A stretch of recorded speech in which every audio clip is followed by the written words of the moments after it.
बिस्मिल्लाहिर्रहमानिर्रहीम। अस्सलाम वालेकुम नाज़रीन कराम, मैं हूं मखदूम शहाबुद्दीन और आप देख रहे हैं मेरा फेसबुक और यूट्यूब चैनल। उम्मीद करता हूं आप सब लोग बखैर वाफ़ियत होंगे और जहां भी होंगे अपने अहले खाना समेत खुश भी होंगे और महफूज भी। इय्याक नअबुदु व इय्याक नस्तईन। ऐ अल्लाह, हम तेरी इबादत करते हैं और तुझसे ही मदद मांगते हैं। आज 25 मार्च 2025 मंगल के दिन का आगाज़ हो चुका है। इस वक्त कुछ बड़ी आम तरीन तफसीलात हैं जो आपके सामने रखनी है। पाकिस्तान के सियासी मंजरनामे में एक जानिब तो मुक़्तदरा ने पाकिस्तान तहरीक इंसाफ और इमरान खान को दीवार से लगाने की और इमरान खान को माइनस करने की हर मुमकिन कोशिश की, यानी जिस हद तक वो जा सकते थे उससे भी वो आगे गए। लेकिन इस सब में अब निज़ाम को इमरान खान की ज़रूरत पड़ चुकी है और इस सारी की सारी सिचुएशन में अब कप्तान के साथ सालसी की कोशिशें तेज़ हो चुकी हैं। अली अमीन गंडापुर की आम तरीन शख्सियात से मुलाकातें जारी हैं। पाकिस्तान तहरीक इंसाफ के लोगों के साथ इस्टेब्लिशमेंट की इंगेजमेंट्स बढ़ चुकी हैं। इमरान खान साहब को भी पैगाम भेजा गया कि थोड़ा हाथ हौला रखें, अपने सोशल मीडिया को कंट्रोल करें। ज़ाहिर बात है, ये भी एक ऑफ़र ही है ना कि आप चीज़ों को ठीक करें, फिर हम भी चीज़ों को ठीक करेंगे। अब इस्टेब्लिशमेंट ने अपना अहम तरीन मोहरा जो है वो मैदान में उतारा है और मकसद सिर्फ एक है कि निज़ाम को इस वक्त चूँकि इमरान खान की ज़रूरत पड़ गई है, इस्टेब्लिशमेंट को पीटीआई की ज़रूरत पड़ चुकी है और इमरान खान को मनाने का मिशन जो है वो अब शुरू हो चुका है। इस सारी की सारी सिचुएशन में शहर इक़्तिदार में एक जानिब तो इंपॉर्टेंट मीटिंग्स हो रही हैं, तो अब कुछ आनियाँ जानियाँ भी हैं। कुछ लोग जो हैं वो अब सालसी के किरदार की तरफ भी जा रहे हैं। वजह क्या है? वजह नाज़रीन इकराम बड़ी वाज़ेह है। इमरान खान साहब जो है उन्होंने इस वक्त चीज़ों को बिल्कुल बहुत देखभाल के जो पॉलिटिकल स्ट्रैटेजी बनाई है, वो स्ट्रैटेजी इस निज़ाम को चारों शाने चित कर चुकी है। इकॉनमी पहले ही इनसे मैनेज नहीं हो रही, सिक्योरिटी की, लॉ एंड ऑर्डर की और दहशतगर्दी की सूरत हाल आपके सामने है।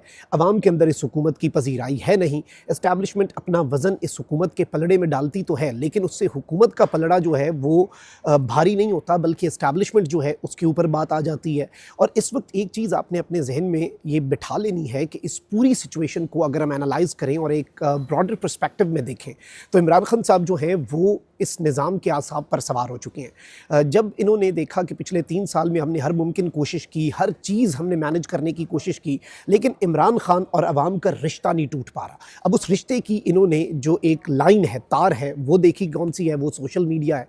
वो भी इनसे नहीं टूटा। इन्होंने फायरवॉल लगाई, इन्होंने क्या कुछ नहीं किया, इन्होंने हर हरबा जो है वो अपनाया और ये किसी से ढकी छुपी बात नहीं है, ये एक वाज़े ओपन बात है और अभी तक ये उसे दबाने की कोशिश कर रहे हैं। अभी भी JITs और ये सब कुछ, लेकिन खान साहब को साथ मैसेजेस भी दिए जा रहे हैं क्योंकि इन्हें समझ आ चुकी है। अंसारबाजी ने अगले दिन ये बात की थी कि पाकिस्तान तहरीक इंसाफ के सोशल मीडिया को एक ही बंदा जो है वो रोक सकता है, टोन डाउन कर सकता है और वो बंदा खुद इमरान खान है। तो अगर हम उस कॉन्टेक्स्ट में भी देखें और आप ये देखें कि अब जो दहशतगर्दी के खिलाफ एक नई जंग है, इस्टेब्लिशमेंट की तरफ से इमरान खान साहब से इस वक्त 2 मुतालबात हैं। 2 चीज़ों में उन्हें ज़रूरत पड़ी है। एक, इमरान खान साहब जो है वो अपने सोशल मीडिया को थोड़ा सा कहें कि हाथ हौला रखो। नंबर 2, दहशतगर्दी के खिलाफ जो जंग अब पाकिस्तान ने लड़नी है या जो भी कार्रवाइयाँ, ऑपरेशन, जो भी आप इसे कह लें, दहशतगर्दी के खिलाफ IBOs ही सही कह लें आप इसे, लेकिन उसमें पाकिस्तान तहरीक इंसाफ की मुकम्मल सपोर्ट। ये 2 चीज़ें इस वक्त निज़ाम जो है वो पाकिस्तान तहरीक इंसाफ और इमरान खान साहब से मांग रहा है। ऑल्दो इस सब के अंदर थोड़ी सी ये आर्म ट्विस्टिंग की टेक्निक्स तो अपनी यूज़ करते हैं कि साथ साथ हम मैसेजेस भी भेजें लेकिन साथ साथ थोड़ा रगड़ा लगाएं। अब खैर वो आर्म ट्विस्टिंग की, बाजू मरोड़ने की टैक्टिक्स जो हैं वो इमरान खान साहब पर काम नहीं करती, वो एक अलग स्टोरी है, वो एक अलग कहानी है। अब यहाँ पर इंपॉर्टेंट चीज़ ये हुई है नाज़रीन इकराम कि एक जानिब तो हमने भी आपको ये खबर दी कि अली अमीन गंडापुर साहब की ताकतवर शख्सियत से मुलाकात हुई है। पिछले 4-5 दिन से वो खैबर पख्तूनख्वा में नहीं बल्कि इस्लामाबाद में है। इस्लामाबाद में अपना स्टे जो है वो भी एक्सटेंड कर लिया है। He wants to meet Imran Khan साहब, ठीक है।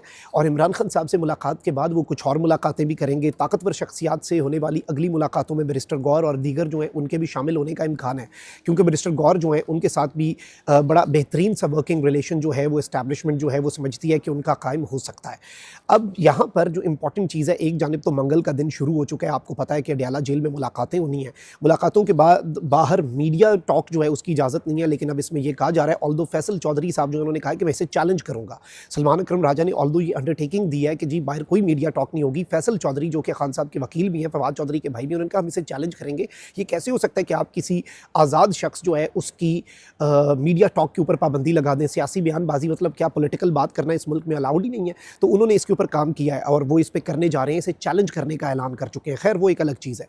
खान साहब से मुलाकातें होनी हैं और इन मुलाकातों में खान साहब की स्टेटमेंट्स जो हैं, इससे पहले मसला ये अलीमा खान साहिबा को अरेस्ट करने की ये जो बात कर रहे हैं 6 घंटे की तफ्तीश के, अलीमा खान साहिबा एज इट इज़ वो जो खान साहब की बात है बगैर फ़िल्टर किए पाकिस्तान तहरीक इंसाफ की सोशल मीडिया टीम को देती हैं, वो as it is Imran Khan साहब के सोशल मीडिया हैंडल्स पे जारी कर देते हैं और फिर बयानिया उसके मुताबिक बनता है। पाकिस्तान तहरीक इंसाफ की मौजूदा लीडरशिप उस बयानिए का बोझ ना भी उठा सके। तो आज का दिन बड़ा इंपॉर्टेंट है। खान साहब की स्टेटमेंट्स, खान साहब तक कुछ पैगामात भी पहुंचेंगे, लेकिन इस सब में एस्टैब्लिशमेंट ने अपना सबसे बेहतरीन मोहरा, देखें एक चीज़ याद रखिएगा कि बिलावल भुट्टो जरदारी साहब जो है ना, उन्हें एस्टैब्लिशमेंट बड़ा एक हाई रिगार्ड में रखती है। पता नहीं क्यों रखती है, ये उनकी मर्जी भाई, हमें तो इसमें कुछ खास नज़र नहीं आता, ना ही मरियम साहिबा में, ना ही बिलावल साहब में। लेकिन चले, बिलावल भुट्टो जो हैं, अब उन्होंने जो गुफ्तगू की है ये बड़ी मानी खेज़ है। और बिलावल भुट्टो जरदारी ने, क्योंकि याद रखिएगा कि सिक्योरिटी कमेटी की एक और मीटिंग जिसमें सारे स्टेक होल्डर हो, उसकी इस वक्त निज़ाम को ज़रूरत है और उसके लिए रास्ता जो है एक नेशनल कंसेंसस का, कौमी यकजहती का, वो एक ही तरफ से होकर गुजरता है और वो रास्ता है अडियाला जेल के कैदी नंबर 804 बानी चेयरमैन पाकिस्तान तहरीक इंसाफ इमरान अहमद खान नियाज़ी के सेल से, और इसमें कोई दूसरी राय नहीं है। उस सेल से होकर रास्ता गुजरता है कौमी यकजहती का। अब यहाँ पर इंपॉर्टेंट चीज़ ये हुई है कि बिलावल भुट्टो जरदारी ने जो स्टेटमेंट दी है इसे आप समझिएगा, और मैं इसे बाज़ाब्ता तौर पर इस्टेब्लिशमेंट के एक मोहरे का मैदान में उतर कर कप्तान मनाओ मिशन और सालसी के लिए काम करने के लिए जो कोशिशों का बिलावल साहब कह रहे हैं, क्योंकि इमरान खान साहब ने मौलाना फजल रहमान वाले इत्तेहाद को भी हतमी शक्ल दे दी है। आज उसकी कुछ मज़ीद अप्रूवल्स जो हैं वो ले लिए जाएंगे और तहरीरी मुआहदा होगा और एक चेयरमैन और सदर का ओहदा मौलाना साहब और अचकज़ई साहब में दे दिया जाएगा, लेकिन अपोजिशन इत्तेहाद भी बनने जा रहा है। यानी हर तरफ से ये निज़ाम घिरा गया, ऊपर से दहशतगर्दी का इफरीत। तो अब इस वक्त निज़ाम को खान की ज़रूरत है, खान को निज़ाम की ज़रूरत नहीं है। बिलावल भुट्टो जरदारी साहब जो मैदान में आए हैं और उन्होंने कहा है कि पीपल्स पार्टी हुकूमत और अपोजिशन दोनों से बात करने की पोजीशन में है। वो जमातें जो कौमी सलामती कमेटी इजलास में शरीक ना थी, उन्हें एंगेज करने को भी हम तैयार हैं। अब बिलावल भुट्टो जरदारी साहब जो उन्होंने कहा कि जी अवाम के मसाइल का हल तरजीह होना चाहिए, बलोचिस्तान और केपी में अमन अमान पर हमें खुसूसी तवज्जो देनी होगी, कौमी इशूज़ पर इत्तफाक़ राय पैदा करना नागुज़ीर है, यानी कि इत्तफाक़ राय पैदा हमने करना ही करना है। दहशत गर्दों का मुकाबला करने के लिए मुत्तहिद होना होगा, बिल्कुल होना होगा, और तमाम जमातों को ज़ाती मसाइल के बजाय मुल्क और कौम के लिए इकट्ठा होना होगा। लेकिन हमारी सियासत में तकसीम है, कौमी मामलात में इत्तफाक़ राय पैदा करना मुश्किल हो गया है। उन्होंने कहा कि पाकिस्तान दहशत गर्दी की सूरत में मुश्किलात का सामना कर रहा है। अपोजिशन को दावत देता हूँ कि वो तंग नज़र की सियासत को छोड़कर अवाम का सोचें। हमारी कोशिश होगी कि मुश्किलात का हल निकाला जाए। बिलावल ने कहा कि वज़ीर आज़म से कहा है कि सियासी जमातों से बात के लिए पीपल्स पार्टी जो कर सकती है वो करेगी। वज़ीर आज़म 1 महीने के बाद ही सही एक सिक्योरिटी कमेटी की मीटिंग और बुलाएं। जो सियासी जमातें पहले इजलास में शरीक ना हो सकें उन्हें हम कायल करेंगे। पीपल्स पार्टी ना हुकूमत में है ना अपोजिशन में। खैर आप हुकूमत में, अब पता नहीं अब फिर आप क्या हैं, ना हुकूमत में है ना अपोजिशन में है, ओहदे भी इंजॉय कर रहे हैं, सारे आइनी ओहदे। खैर अब वो जो रोल जिसमें आकर वो सालसी कराना चाह रहे हैं, ज़रा समझिएगा कि पीपल्स पार्टी ना हुकूमत में है ना अपोजिशन में, हम हुकूमत और अपोजिशन दोनों से बात करने की पोजीशन में है।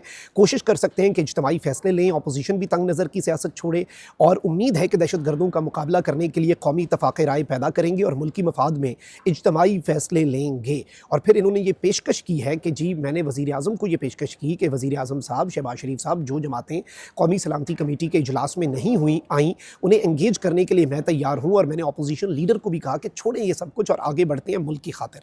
अब मैं ये समझता हूँ नाज़रीन कराम कि बिलावल भुट्टो जरदारी साहब का मैदान में आना, ये भी इस सिस्टम का एक आप कह लें कि पत्ता फेंका है इस निज़ाम ने और इस सिस्टम ने बिलावल भुट्टो जरदारी साहब की जानिब और की तरफ से, और उन्हें उतारा गया मैदान में बिलावल भुट्टो को, और मिशन एक ही है, कप्तान मनाओ मिशन। इस्टेब्लिशमेंट को, निज़ाम को और सिस्टम को इमरान अहमद खान नियाज़ी की और पाकिस्तान तहरीक इंसाफ की ज़रूरत पड़ चुकी है। और लगातार उनके जो नाम नहाद तर्जुमान सहाफ़ी हैं उनकी तरफ से भी ये पैगामात पब्लिक तक पहुँचाए जा रहे हैं, कॉन्टीन्यूसली ये पहुँचाए जा रहे हैं कि जी ये सारी चीज़ें जो हैं ये आपने इस तरह से करनी है, और आप ये 2 काम अभी कर दें, हमें इन 2 कामों में आपकी ज़रूरत है, और फिर हम ये कर देंगे, हम वो कर देंगे, आपके लिए पॉलिटिकल गुंजाइश पैदा होगी। इवन जो महमूद अचकज़ई और अल्लामा राजा नासिर अब्बास हैं उन्हें कहा गया है कि आप जाकर खान साहब को कन्विंस करें, यानी जिनकी खान साहब सुनते हैं। तो इस वक्त एक चीज़ याद रखिएगा कि कौमी इत्तफाक़ राय इमरान खान साहब भी चाहते हैं, वो ये नहीं चाहते कि मुल्क का नुकसान हो। इमरान खान साहब नहीं चाहते कि मुल्क के अंदर दहशत गर्दी का इफरीत एक मरतबा फिर सर उठाए। लेकिन इसमें बहुत कुछ जो है वो देखना पड़ेगा, और चीज़ें इतनी भी सादा नहीं होंगी फॉर द सिस्टम जितनी सादा इस सिस्टम को लग रही हैं। कमेंट सेक्शन में राय का इज़हार ज़रूर करें। अपना बहुत ख्याल रखें। अल्लाह निगहबान। पाकिस्तान जिंदाबाद।